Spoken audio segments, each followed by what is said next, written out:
Hi coin collectors, it's Dan the Collecting Man here. Today I've got such a super special episode. I'm here with Adonis at the Royal Australia Mint, an absolute amazing opportunity for myself and this channel, and a great opportunity for our coin collectors to get to meet someone from the Mint and actually ask some really key questions. I've been taking notes from a lot of my videos from people that have actually been sending me messages about coin collecting. They've just got a few questions about that. So what I want to do first is ask a little bit about yourself and how long you've been here, what you enjoy about a Mint, and just talk about what your role is within the Mint.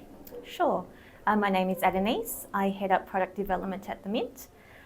Basically, my team and I, we look for the significant Australian stories to tell on coins, and we come up with the product ideas that our coin collectors will hopefully be excited about. I've been with the Mint for about 18 years now, so I've seen the Mint go through a lot of change, which has been really, nice and inspiring for me to see how the business has evolved through the time. Beautiful. What's probably been your favourite memory of working in the Mint in that 18 years? Because that's amazing. Amazing. You would have seen a lot of cool changes within the Mint, especially in the last couple of years. I think the introduction of the coloured $2 coin, I was quite involved in that particular process through the selection of the denomination, through the selection of the theme, and working very closely with the engineers on the technical specifications of the product to ensure that what we take to circulation or to the market is in fact not only attractive, it's telling the right stories, and that it has all of the characteristics of a coin that would have longevity and kind of be able to be circulated many, many times without the complete loss of colour. Yeah, well that's definitely holds true as well, because especially when you do noodling and all those kind of things, you definitely do pick up on some of those. The colours are still true as well, so that's you've definitely done a great job with there as well. Do you have an actual favourite kind of one that you've made that you go, oh, I'm proud of this kind of coin? What's something that you're really proud of that you've developed over the time? I'm proud of many coins that I've been a part of. I think a recent standout for me would be the Australian Heritage Properties coin that was done on that big $5 blank, where we managed to pull all of the different UNESCO World Heritage sites onto the one coin. I think that would be a most recent favourite. And that's definitely, for me, I remember getting that one as well. That was really, it actually is got a lot of detail on it as well. And it's actually, from a $5 coin as well, it's actually holding a real good collector value as well. So, which is something that $5 coins don't often do. So it definitely shows that the imagery and the story that's told behind that is definitely fantastic. So good work on that one. That's really, really cool. Thank you. So tell me a bit about, obviously the Mint has gone through a really, really cool upgrade, and I've personally walked around and seen how different it looks, and it's something as a coin collector I'm quite proud to see how the Royal Mint has actually made the space look so fantastic, and seeing so many people here on a weekday is really, really good. So talk us through the changes and what parts you enjoy the most. Well, being here for so long, I've actually seen the Mint go through a series of changes throughout its time. I think being almost 60 years old now, I think our first major works was done in the 80s. I wasn't here for that, but I was definitely here from when we moved from the previous building into this single building that we have today.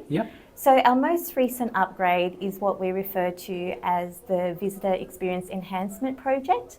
And this saw the refurbishment of our public spaces, so the gallery and the retail space, which we'll soon go and look at. Yeah, absolutely. We were looking to improve the experience of people through how we showcase the coinage history, the array of coins that we've produced, the way in which we showcase the production machinery that are used to produce all of the coins, and also, more importantly, our people. So the skill set and artistry, and also the engineering precision that goes behind the production of all our coins. I must admit, because I've got a little 8-year-old, we came here on Friday and walked around as well, and her favourite thing that she's seen in Canberra on this whole holiday has been designing her own coins. So that kind of engagement for kids, I think, has been really fascinating, and for them to also still learn where coins are, because they probably don't see coins as much as they used to.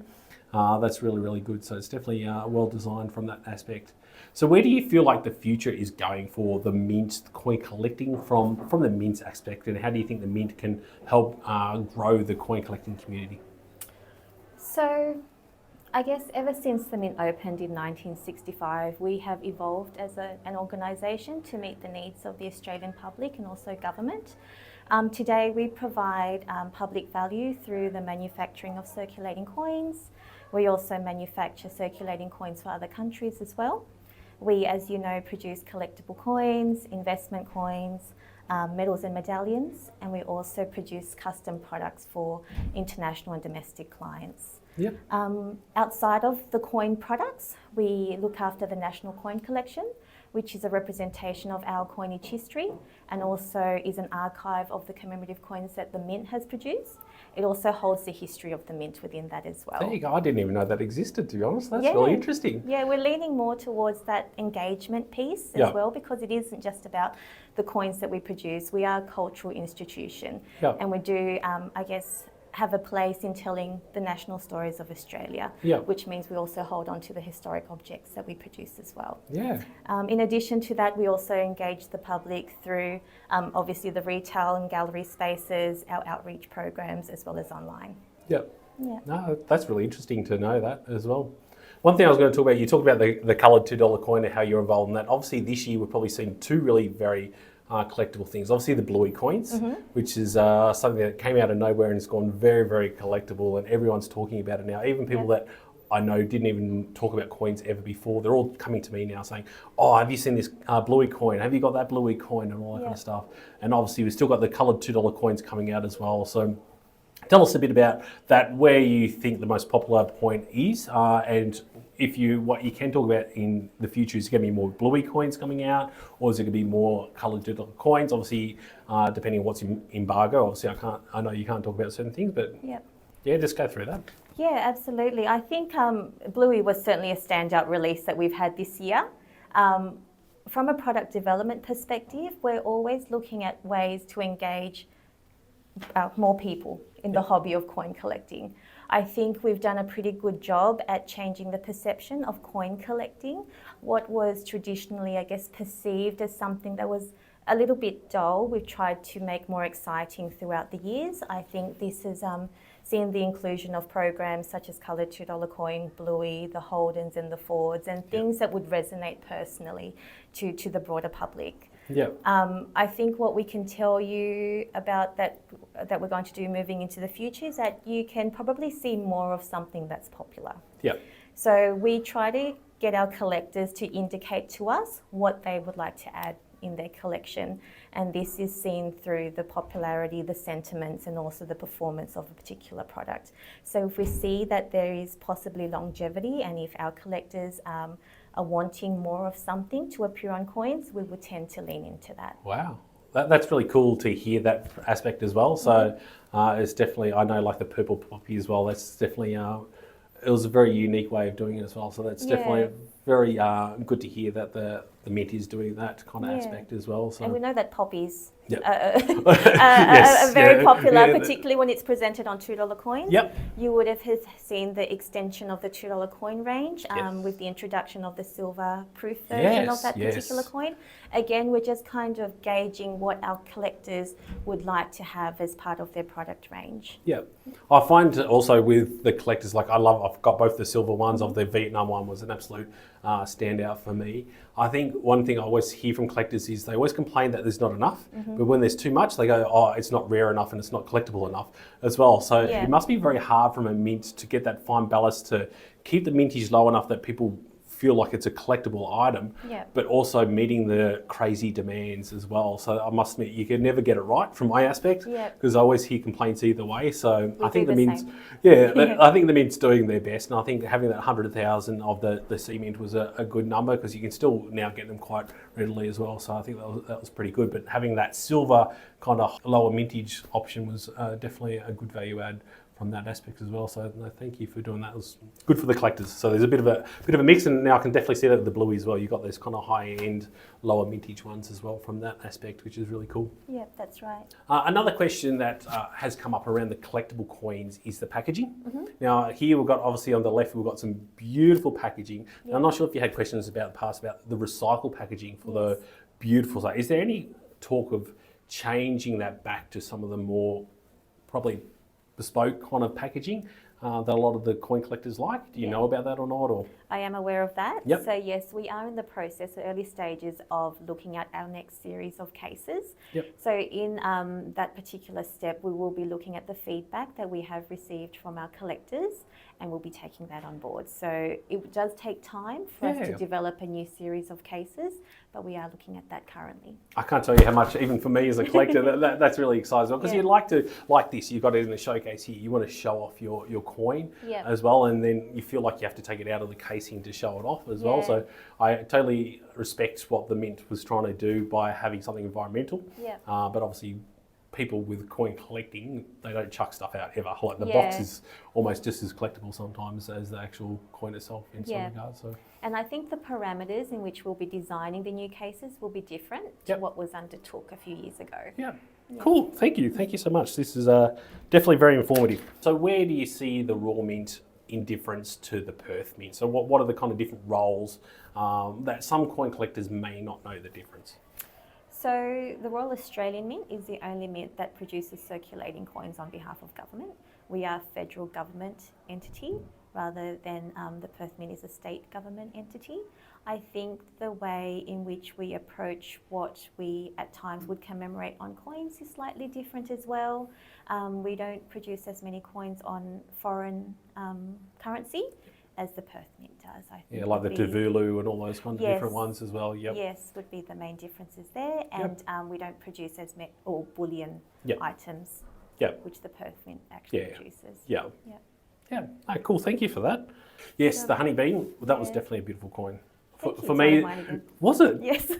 So do you actually design the coins as well? No, I'm not that talented. I do work with a group of very talented coin and packaging designers who help develop the designs based on a brief that I provide. Yeah, I must admit the colours and the design on that specific coin is definitely, and even the packaging when you got the cement one as well, was really nice. So it's no wonder that it actually won the award. So yes, I wasn't very happy surprised. With that. I think even the story behind it, the bees, and I think that's something that we need to be more aware of. Is there any talk of or thought about doing something around not global warming, but the environment aspect as well? I think that's obviously a good story to tell in some regards. Yeah, we're certainly always looking for the nationally significant story to tell. One surrounding our natural world is definitely things that we like to look at. As you've mentioned, honeybee has done really, really well. We're aware that there's also native bees and other types of insects that contribute to the well-being of our planet. So all I will say is watch this space. There might be something in the works and released in maybe a few years' time. Beautiful. Awesome. Thank you so much. You're welcome. So this is our new temporary exhibition space. Currently we are showcasing our space-related products in here. What you see in front of us is, as I understand, a very popular coin collection. This particular collection came out as the brainchild of myself and our previous lead designer, where we wanted to tell a nice universal story in a really creative and engaging way. What we didn't want to do is have the coins just packed away in storage, although I know that still occurs, but we wanted to give it an elevated element to it, which is why we created the pop-up book. The pop-up book itself, you're meant to be able to open each page up, have a play with the elements inside that would actually come out, and finally we were hoping, as you see here, that everyone would open it up and see the full solar system. I understand that the coloured Mars coin is very sought after at the moment, and I don't blame them. It is very cute in design. Okay, so this is our very attractive Stories of Change coin wall. The coin wall itself is made of over 12,000 commemorative coins that we've produced over the decades. You actually see some really notable coins on here, including the red poppy coin from 2012, which we reproduced again a couple of years ago.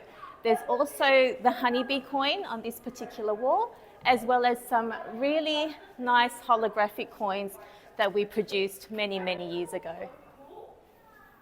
So this is our circulating coin hall, and in here we produce all the 6 denominations for Australian coins. What we also do in this space is produce the foreign circulating coins for other countries as well.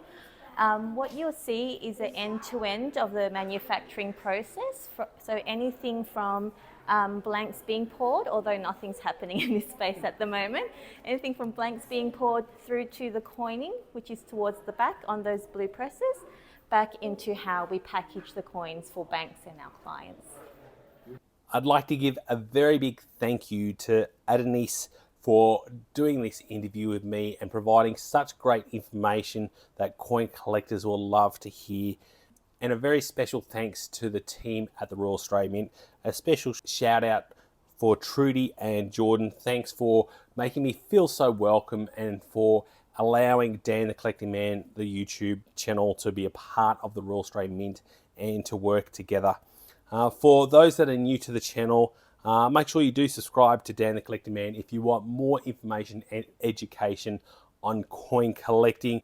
And as always, thanks so much for watching and joining the coin collecting community. I'll catch you in my next video. Dan.